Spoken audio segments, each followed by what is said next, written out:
life events. My parents got divorced. I kind of went down a different path, ended up being quite the little troublemaker, in and out of jail. Had a very successful little drug operation that I ran for several years. Gifts that are placed inside of us at birth, whether we're using them for good or for evil. And I was using my entrepreneurial gifts for, selling drugs at the time. And so I literally went from the drug and alcohol Garr to going to church Garr. I was a laborer, and by the time I got fired, I was managing a crew of 30 guys. Looking for real stories of real people making a difference in the Grand Canyon State? Welcome to Finding Arizona podcast. We sit down with Arizona's inspiring entrepreneurs, creatives, and community leaders and give you a front row seat to their journeys, passions, and projects. Whether you're a local trying to find a hidden gem or just enjoy watching someone chase their dreams, Finding Arizona is your go-to place for authentic conversations with a desert twist.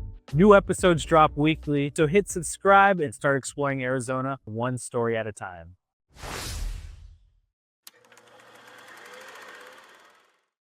Welcome back, everybody, to the Finding Arizona podcast. I'm your host, Jose. Every week, we bring in someone very special, and today's no different. Ladies and gentlemen, I love to introduce Garr. He is a faith-driven entrepreneur, author, husband, and father of four. He is the founder of Fireside RV Rental, a growing national franchise that helps families and entrepreneurs step into the freedom and flexibility through RV rentals. Garr also owns and operates Gladly's Restaurant, a beloved local diner that reflects his love for family, community, and comfort food done right. So, Garr, thank you for just even giving me a little bit of your time. You are, just the family of four is, I can't wrap my head around how much this is going to be. Your time is precious, essentially. Oh, thanks, man. I'm happy to come on. I love coming on and sharing life and sharing journeys, and helps to encourage somebody else in theirs. Absolutely. So I'm going to ask you the question that everyone gets when they come in through our door is, give us your origin story. I was doing my research, and one of the favorite things that I just kind of picked at was this all started from a painted rock in the second grade, like your love for entrepreneurship. Oh, gotcha. Okay. Yeah, that's from my 2 books ago. Yeah, my history. Yeah, I've been an entrepreneur since I was young. My first business idea I brought to my dad in 5th grade. And life events, my parents got divorced. I kind of went down a different path, ended up being quite the little troublemaker, in and out of jail. Had a very successful little drug operation that I ran for several years until those things come crashing down. I don't know any successful retired drug dealers. I don't know if you can do that your whole life or not. Yeah. And and then gave my life to the Lord in 2003. And then after that, I started my legit entrepreneurial journey there in 2008 started with a credit counseling company that ran for a decade. It's still running today. I just sold it and got into RV rentals, full-time RV'd with my family, traveling the country for 5 years. And now we're settled down in this little town called Okeechobee, Florida. Nice. Where we have that restaurant you mentioned, Gladys's. Yeah. We just bought that about 4 months ago.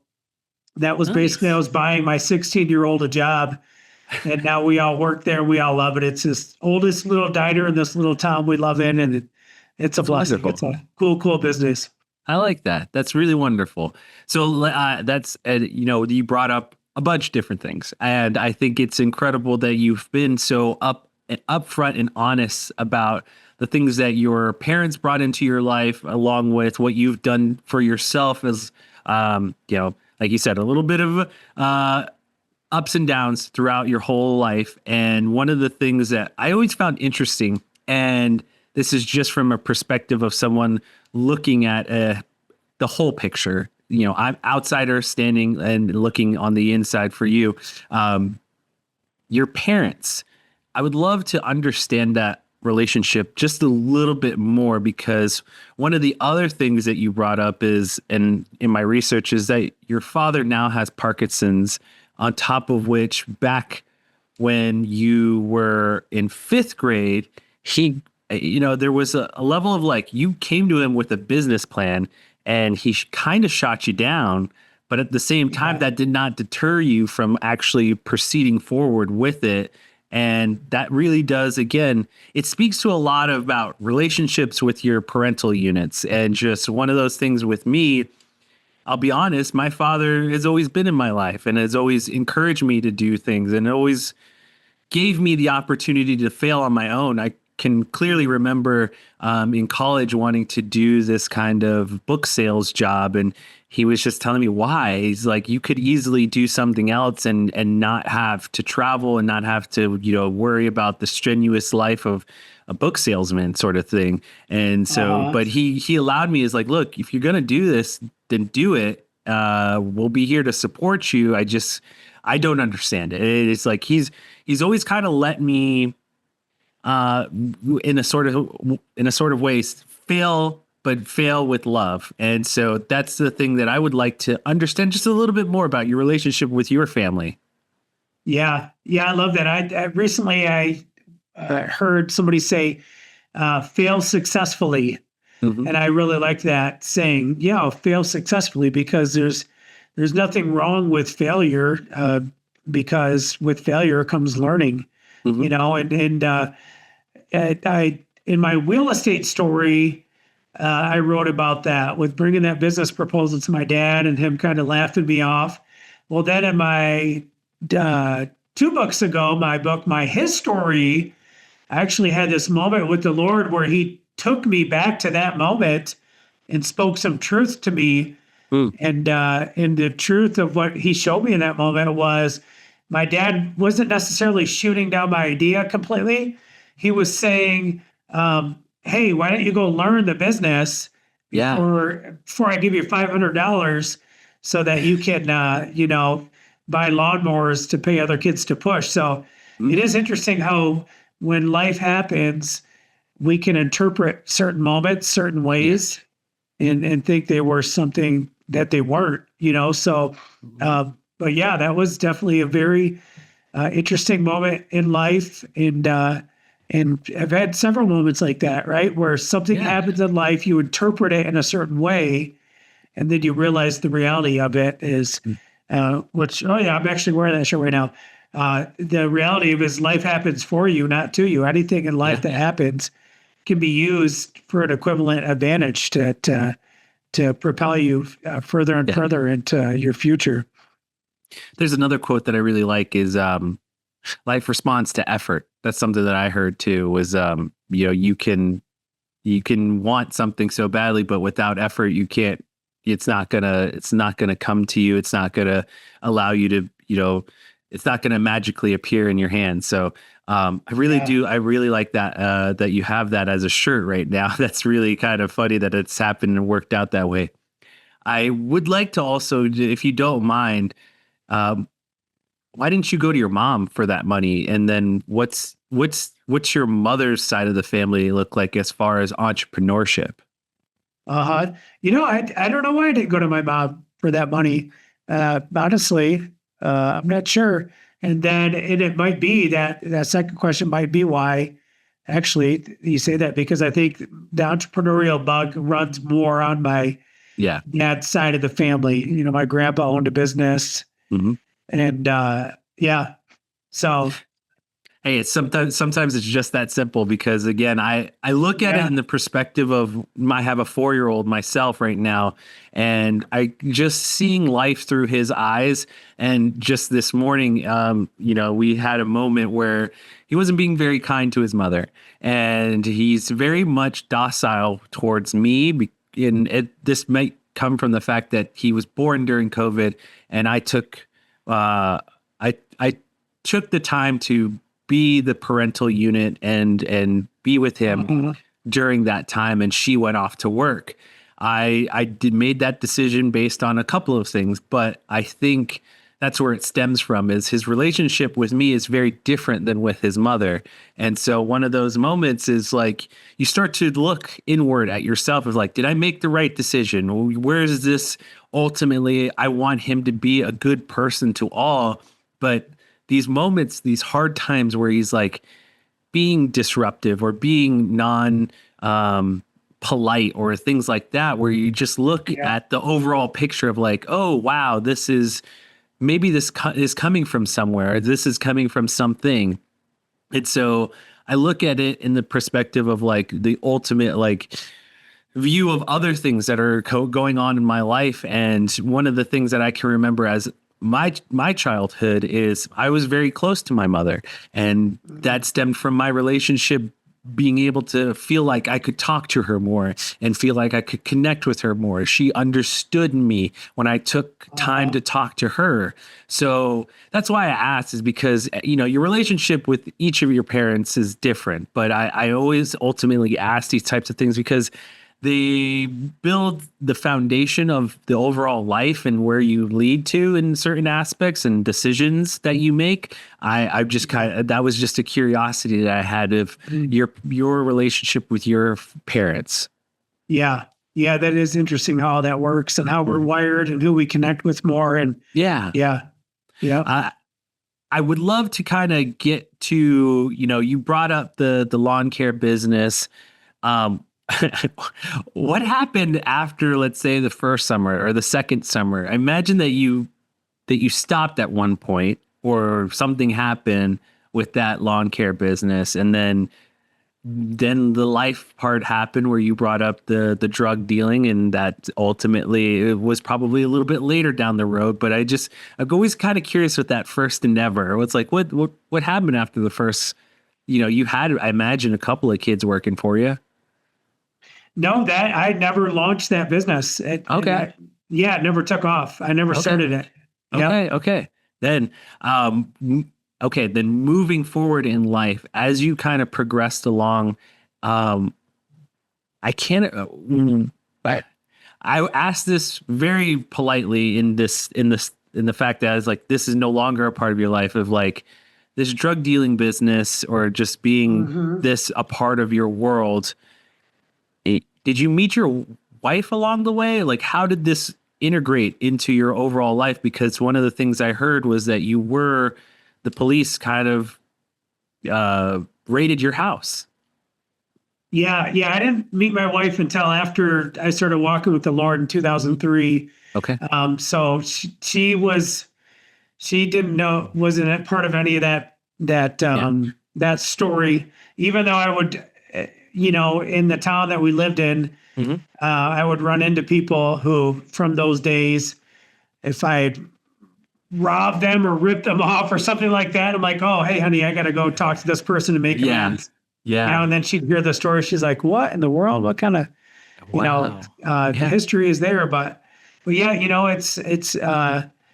I love the scripture that says the gifts and callings of God are without repentance. There is gifts that are placed inside of us at birth, whether we're using them for good or for evil. And I was using my entrepreneurial gifts for, selling drugs at the time.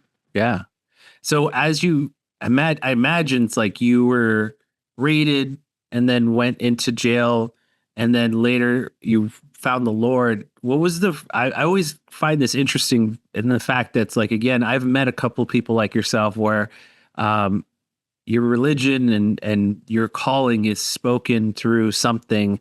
And there's like an aha moment, or there's just something, that moment that you remember most clearly or definitely of like, I'm giving my life to this. What was that for you? I would love to hear that perspective, and can you give us like an inkling of how long it would lasted? I mean, some people say it lasts for a day, or like that whole period was like a week or something like that. It's like, I would love to understand that calling speaking out to you. How definite was it? How much did you take it all in?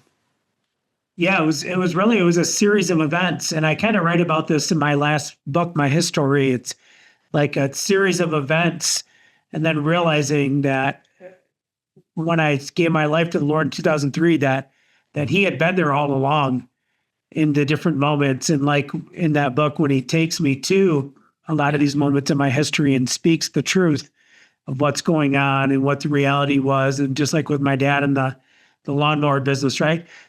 We have these moments in life and that we interpret through this negative lens. And a lot of times they're just not that. And so it was interesting. I mean, the history book that I just wrote in January, this was in preparation for our retreat for our Fireside franchisees. So literally I was just preparing for the retreat to go and just serve these franchisees and bring value to them and encourage them. And with my heart being to do that, the Lord walked me through that experience of showing me all these moments in my life where, I believed a lie and what the reality, the truth was. And it was so cool because then I was able to take that, put that into a framework process of when you're feeling pain, when you're feeling a moment in life, to go to the Lord and say, hey, what's the truth? What really happened here? Where were you, God, in this moment? What do you have to say about it? And it's to have that kind of process when you're feeling pain, to know that there's a God in heaven who actually wants to speak truth to you and tell you the reality of what happened. Yeah. It's incredible that for again, a time period, you're this one entity and you're using your gifts for not so good. And then there's a shift and there's a change and there's something that is calling out to you and asking you to do something else. I'm just so amazed. Like I am someone who I'm learning from everyone as I'm collecting these stories as much as possible. And to me, the hero's journey is something that I find so interesting in the fact that when we tell these stories, we tend to, give them this level of opportunity and growth, not so much in that period of when they're not doing so great. But I just want so much to hone in the fact that it's like, there are still growth periods when you're doing the not so good things.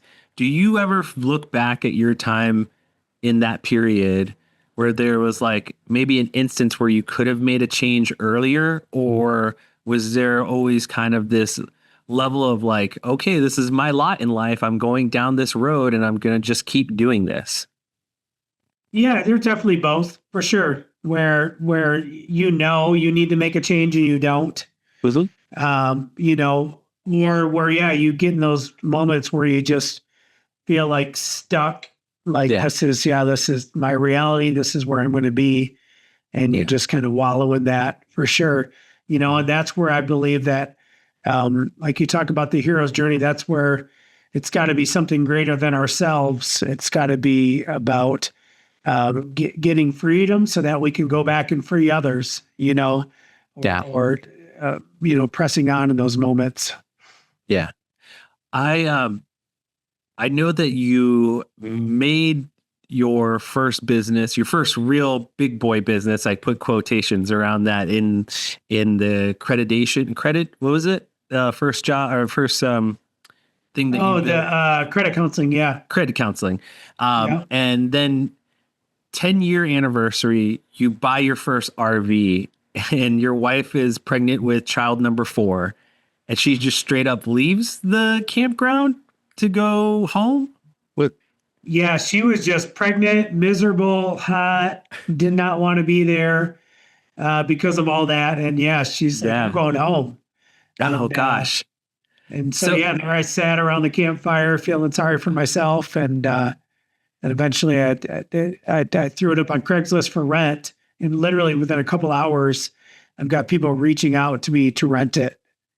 Oh, man, it's incredible. Like this moment of like pure, I guess, to me, what would seem like downtrodden, failure, almost like, I'm kind of curious, where are the other kids at this point? Are they with you at the park, or are they where are they? You know, it's funny as I think through the story, I'm like, I don't know, where were my other kids? uh, I think she took our toddler Yeah. and home, and so my two older kids were there with me.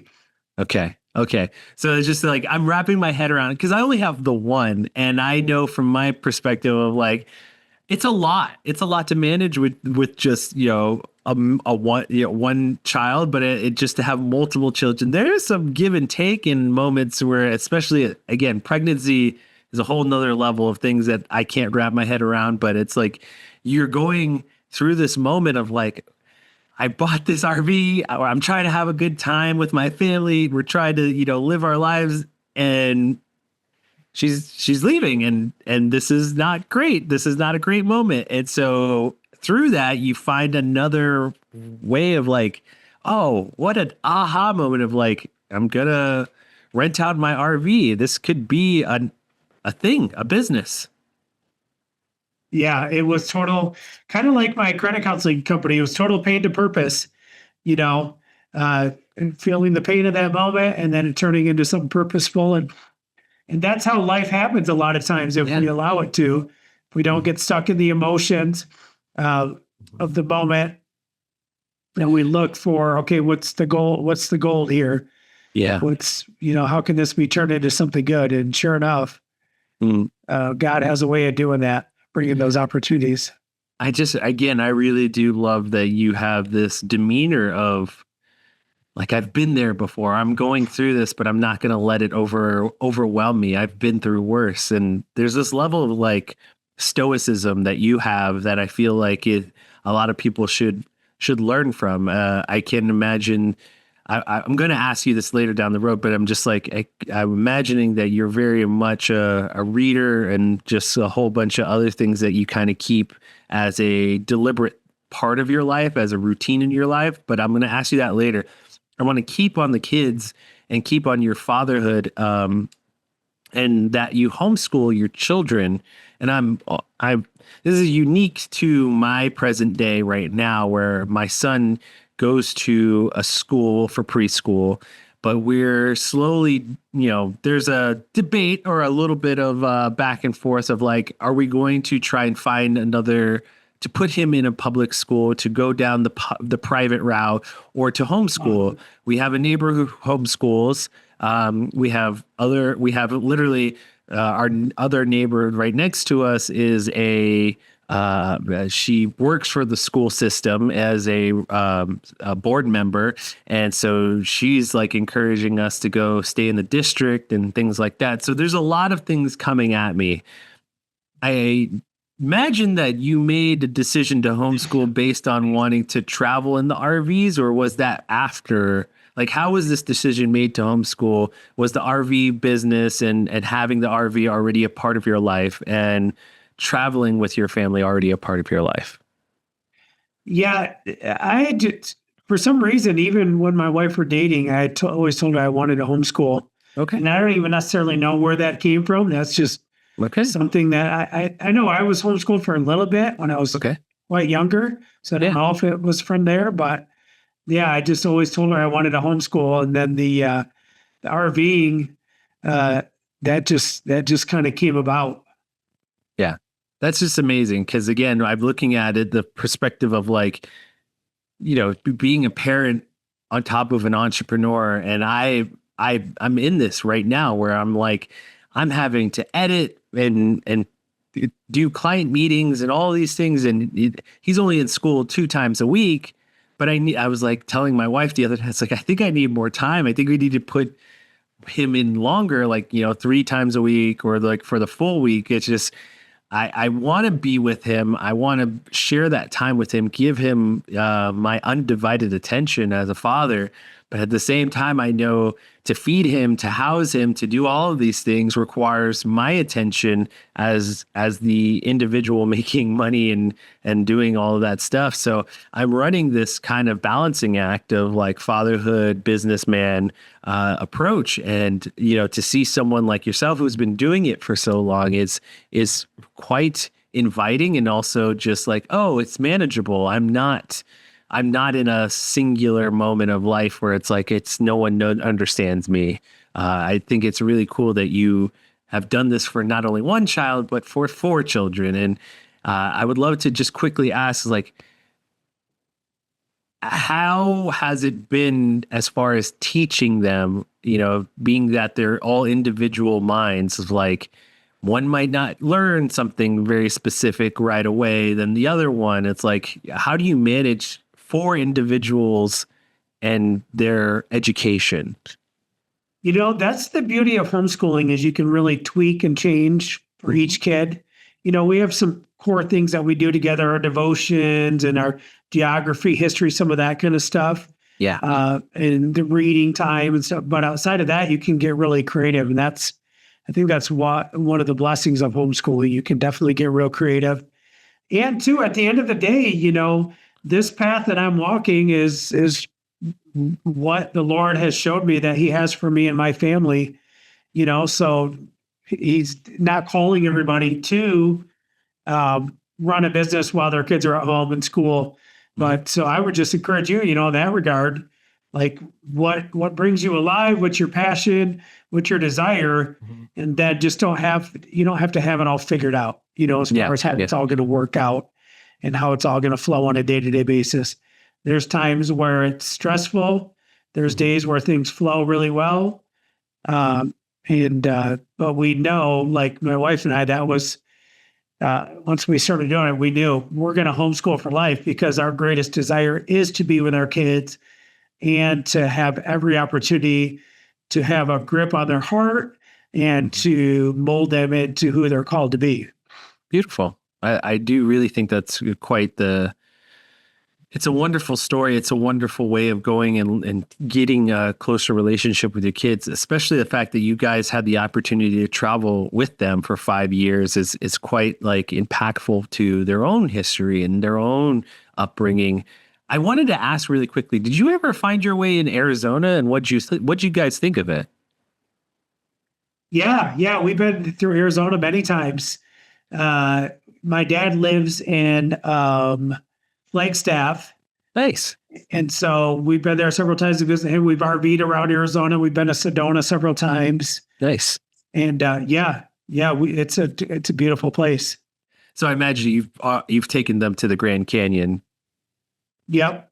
That's always fun. It's like it's a very unique place. I actually I don't know if you know this, but I grew up on the reservation by the Four Corners. I grew up on the Hopi Reservation, so I spent most of my life up there on the tribes, on the tribal lands. And I came down to Phoenix to go to college, and I have never left. But I also take the time to go back and go travel back at home, and it's.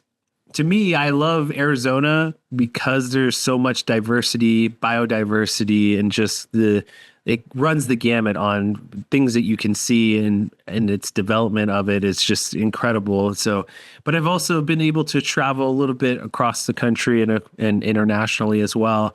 But I think being here, such a unique place, I really do find it just one of those places where I'm like, I don't think I'm ever going to leave, just because I really do love it here so much. And it's that thing that is always calling to me is being right here and helping my community here.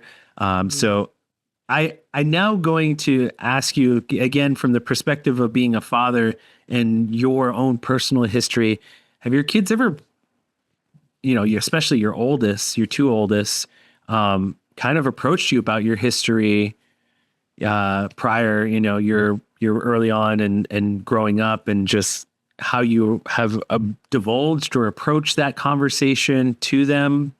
Because I imagine that they also heard the stories, or at least in gatherings of, what you bring to people, of like, how they kind of one-to-one talk to you. Because like talking to my father about, his upbringing, it can get really daunting, but also I heard you say this about your own father, about emotional and just trying not to ask too much about that stuff. you know, what's your take on giving them that kind of, you know, openness? Yeah, we're very, very open with our children. Um, we want them to know, almost all the details of our upbringing. And, I talk about a lot on podcasts and I write about it and stuff like that. So our kids do know quite a bit about our upbringing and all that. I just think it's so important Yeah. to know that there's not much that they don't know. That's for sure. Great. Yeah. Yeah. I mean, again, it's a part of your life and it's something that it's made you. I also, from the intriguing part, I always like to kind of like, my wife and I are growing up very differently. The fact that I grew up on a reservation, she grew up in San Diego. And it's like, there's certain things that's like, especially with my son, I want him to understand. It's like, dad didn't really have this, or dad didn't really, didn't do this until he got to college, or, I didn't have a cell phone until really my senior year of high school. It's like those types of things where it's like, it made me who I was and am. It's like, it's a upbringing that is personal to me, and just understand that. It's like, I want better for you, but I also want you to understand where dad comes from or where mom comes from and their upbringing and understanding of life. Yeah. I'm curious, as far as an entrepreneur man and a faith-based man, one of the stories that I heard doing my research on you was you were fired from a job, because of your faith. And I would like to hear more about that story and just kind of understand it, because I only got a glimpse of it. I would just want the audience to hear it very much in more detail. Yeah. It was 2003. The job that it was at, I actually gave my life to the Lord at that job with the gentleman, Skip, that introduced me to Jesus. And so I literally went from the drug and alcohol Garr to going to church Garr. I was a laborer. And by the time I got fired, I was managing a crew of 30 guys. Wow. And just one day something was said to one of the big boss's nephews, and they didn't like that. And they had it out for me all of a sudden. And one thing led to the next. And several months later, I got called up front. Actually, the day I got fired, the Lord told me I was going to get fired that day, which was a really cool witness to one of my bosses. Because he's like, "What are you talking about? You're crazy, man. You always tell me this weird God stuff." Like, I'm telling you, that's what the Lord told me. Within a couple hours, I got called up front, and they were eliminating my position, is what they said. They offered me a severance package to sign papers right then, or otherwise I could just, try and fight them and see what happened with that. But that's what shoved me literally back into my entrepreneurial journey with the Lord this time, and that's how my credit counseling company started. Wow, that's incredible. Like, again, I heard the little bit of the beginning part of it, and I was just so curious about the fact that it's like you try your best to do what you believe in and what you think is the right thing to do. And it's just, again, others may not be on the same page, maybe on a different journey in these types of moments in your life. And more like, it's a very unique perspective, especially from someone who is, again, this life of like faith and business. These kind of parallels of the world are not always parallel. They kind of, grind up against each other. And so the fact that it's like you saw it coming, but you also were like, that's okay. I know this is coming and it'll be all right. I will be okay. And so it's what I think is uniquely incredible to these types of situations. I am, again, very thankful that you are doing all the things that you do, and also want those who are with you or working with you to be encouraged. I always ask this of business owners and entrepreneurs of like, what are some of the foundational tenets that you want to give to your culture and the people that you work with?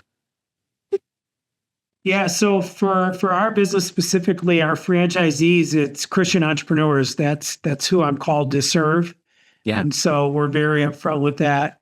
And it helps everybody to know, hey, this is how we're operating. This is why we're operating this way. This is the foundation of how we communicate and encourage each other and all those kind of things. And yeah, I definitely encourage entrepreneurs.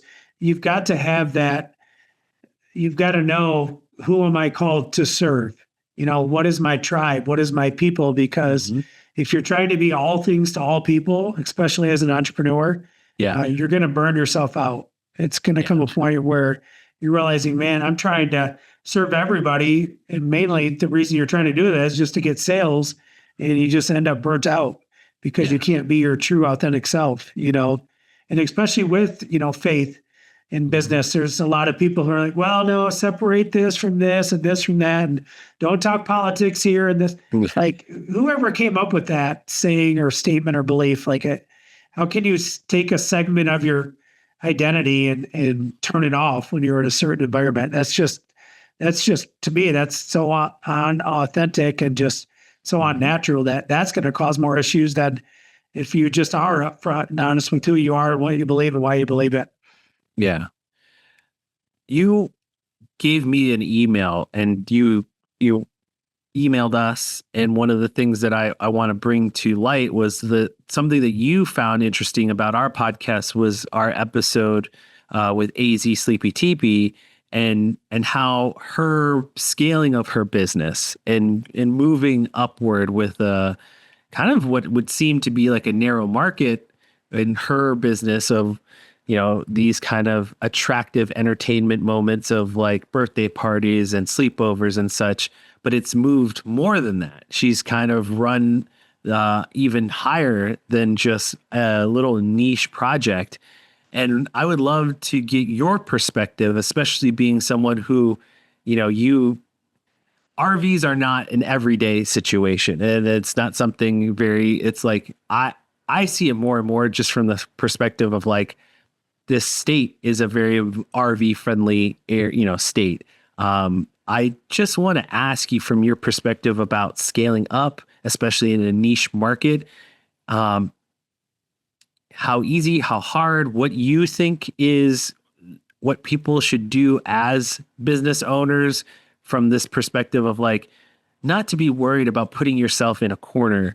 Look at different approaches. Like I would love to see from your end of like, especially that you guys have now, you have multiple franchisees. I think it's so incredible when someone can take something very specific and make it very broad range and kind of wide open.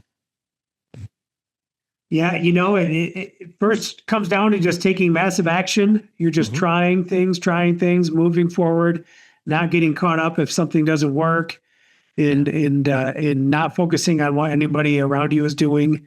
And then after that, it comes down to just the right partners, the right team members, the right people that have the skill set that you don't have, that have, if you're more of, like the extrovert can do the talking and the sales, and then somebody that's more behind the scenes, operational stuff like that. It really is just taking that massive action and not knowing everything, because so many times in business we feel like we need to know all the next steps of what's going to happen if I do this and that. And a lot of times you don't know. You have to take the action, see what the reaction is, and then go from there. From your perspective too, I would love to just kind of pick at the routines of your life outside of work. And now we're getting into kind of the weeds of your own personal life of like your non-negotiables, especially with your family, your faith. What are the things that you like to keep as routines as far as your weekly things? Our homeschool is pretty set in stone for the most part. And, outside of that, we always say we have habits more than routines. Hmm? So we have our specific things that we do weekly, but when they get done or how they get done sometimes, that can really fluctuate, especially being an entrepreneur family. You've got to ebb and flow with all the different things that can come about in a week. That's for sure. Yeah, especially when you have I think it was 8, 10, 14, and 16, correct? Yeah, the 8-year-old just turned 9, but Oh, 9, but yeah, congratulations. those are all. Yeah. And the fact that it's like, yeah, you also have the set, you boys and girls, so it's like you're dealing with all the emotions and all, everyone's got different things going on too, and Yeah. it's just again I've only got the one boy, and so I have no idea how to approach raising a girl. It's just my heart goes out to all the men who are like, raising young women, and just, again, it's something that I haven't yet experienced, but it's like, it's different because they're very much emotional creatures, and just people who want, I don't know how to even put it. They want something that emotional ties are deeper for some reason. And boys, very much so. Yeah. Boys just, they get up and go. They're just machines. It's like, it's incredible. My little guy's got so much energy, and just yesterday we went to the park. We did like 5 hours of playtime, and it's just like, he still wants to be outside. I'm like, Dad needs to sit. I just need to sit down and have a water. Yeah, it is totally. Yeah. Boys are like total shoulder to shoulder, running around like crazy, and girls are heart to heart, and it's all emotions and feelings. And yep, for sure. So there's a lot of things we could go into. I think really quickly, I would love to just pick your brain about being an author, and just having to write down your stories onto pieces of, I imagine, paper, or just even typing it out. Is it a struggle for you or not struggle, I guess? Is it hard for you to like be editorial towards your life? Wanting to be so upfront and honest about it. I'm hear this from other authors of like, the hardest thing to do is actually edit down everything of the ideas and try to streamline it so that it's digestible for the audience and the readers. Yeah, it definitely can be. I try to, so like all the books that I put out, they're 50, 60 pages. I really try to be right, because I like things to the point, right? And some of these books, they get into several hundred pages, and there's so much filler in them and so much information in there. I feel like just to make it a longer book, that it's like, man, let's have good bullet points to the point. My book that I just that just got put up on Amazon yesterday is a book on prayer, and it's short. It's a story from my life in regards to something, story from the Bible, a declaration, a prayer, and then next. And it's nice, short, to the point. Somebody can put it in their pocket and carry it around and read it and reference it. And so, yeah, I'm probably a little different than most when it comes to writing. That's fine. I mean, that actually sounds more like really enjoyable. It's very hard for me, again, to sit down and read like one of these books. I'll show you the books because I wanted to show you the things that been reading.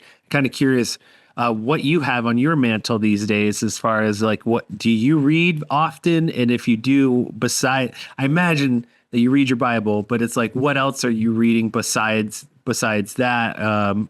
What do you kind of digest a lot? Yeah, I do read quite a bit. I've got, I don't know, probably 30, 40 books here to my left that I purchased and I haven't bought yet. And right now I'm reading a book on fasting, the power of fasting. Nice. Spiritual and naturally, what it does to your body. And then, that's great. Yeah, I read a lot of books on entrepreneurship. I love studying marketing. A lot of books on mindset, how the mind works, and psychology. I love that. That's really great. I have two. I'll just give you, these are all by my bedside right now because I'm working through them.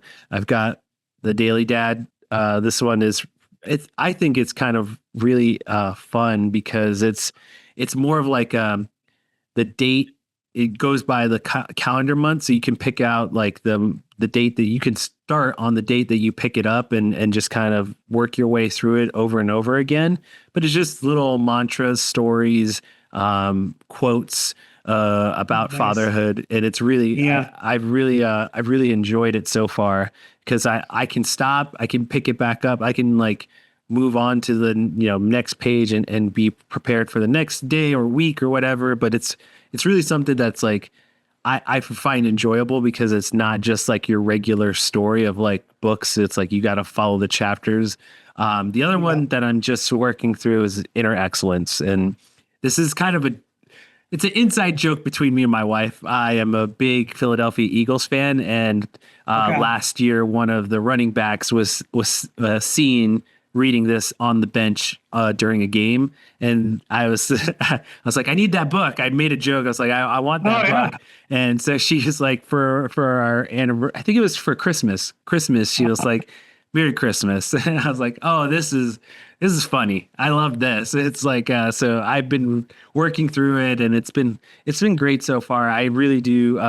Again, like you, I find myself being more pulled into the mindset, how we can develop our minds, control certain outlooks and things like that. So I think that is something that everyone should strive for, is at least, understand yourself a little bit better. So those are the two that I'm kind of working on right now. But again, this is the end of our conversation. I like to keep the end of our conversation two things. One is looking towards the future. One of the things that we kind of touched upon is your new diner and just kind of food. And I always love this because I speak to chefs a lot. And I think it's really incredible that food is a big pivotal cornerstone that people kind of neglect and kind of really look at it away from what we used to look at it. It's like this opportunity to not only speak one-to-one and learn from each other while we're sitting down and having a conversation with food, but also it speaks to the culture that we grow up around. If you're like me, traditional foods don't look like traditional foods for someone else. And that is totally insightful to those who that use the earth and use the land that they live on to provide for themselves. So I kind of want to just ask you really quickly, how do you look at food and how do you approach this new business venture with you and your family? Yeah, I agree with you in regards to food and just connecting and family and sitting around a dinner table. And yeah, this little diner that we bought, it's the oldest diner in our town. It was started in 1951. And we're loving it. It started out kind of as a joke, like your book there that you got.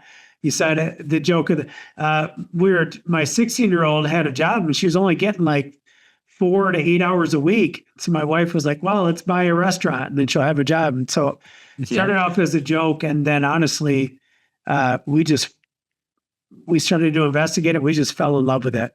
That's wonderful. And it's so much fun and just being in the food business now and learning about, food and all the different things with food cost and recipes and different things. And it really is and to be able to just, we all work at the restaurant on Saturdays, the whole family does, and to just be in there loving on people and serving them food and putting a smile on their face is a huge blessing. What did the 10 and 9-year-old do? I'm kind of curious. Are they at front of house? Yeah. So my 9-year-old, she has what's called Bella's Bakery. So she bakes desserts. Awesome. Yeah. So And then Noah, my 10-year-old, he does dishes. Cool. Don't tell the labor board or whatever. Hey, we all start somewhere. I'll be honest. My dad was a food truck guy. And so he had me like 13, 14, just helping him out, cleaning out grease traps and things like that. So we all start somewhere. Okay. Yeah. So he does dishes. He does a phenomenal job too. He gets tipped out by the waitresses every day he works. Nice. Then his big brother, who's 14, when he does dishes, he don't get tipped. He's like, "Hey, what's going on here?" And my 10-year-old's like, "Hey, I'm good. I take care of these. I take care of the waitresses." That's awesome. I love, again, they each have a different perspective of the work that they put in and what's kind of like what's being done and all that stuff. It's just overall, it's like it's going to build their relationship not only with you and how you approach business and stuff like that, but it's also a window into like a very brief thing for other people who come into the diner. It's like you learn so many different stories. You learn about individuals so quickly and fast in this very singular place. And so I really do love that they have that opportunity for themselves. And I hope that they will learn from it later down the road and use some of the stories that they are going to be a part of their lives for themselves to also be like, hey, my dad had this diet. It's like you, it's like, it's a cornerstone of who they are, of like, hey, I experienced this at the diner, or I did this at the diner, and I love this at the diner. And so it's like, it's all those different things that they'll remember for a very long time, especially the 16-year-old. That's going to be a real chance to look at the world in a very unique perspective, especially being someone who's learning how a business works, but also providing a service to individuals. Yeah, definitely a great experience for all of them, for sure. Yeah. So thank you again, Garr. Now the second part of our ending is just to allow you to promote any and all businesses. If you want to give the address of the diner, let everyone know who, let's say, wants to rent an RV. The floor is yours to promote. Okay. Yeah. If you go to my website, garrrussell.com, GARRRUSSELL.com, that's got all my information on there. My podcast, my books, our businesses, our YouTube channel, all the different things to just kind of learn about what we're doing. You can download any of my books for free. You can buy them on Amazon, if you like to hold a book in your hand, or you can also download them off our website for free. Beautiful. Thank you so much, Garr. Before we go, you can hear every episode of our podcast at findingarizonapodcast.com. Social media wise, we're under Finding Arizona Podcast under everything. And last but not least, we end every conversation with the kisses, hugs, and belly rubs to our four-legged friends. And we will see you next time.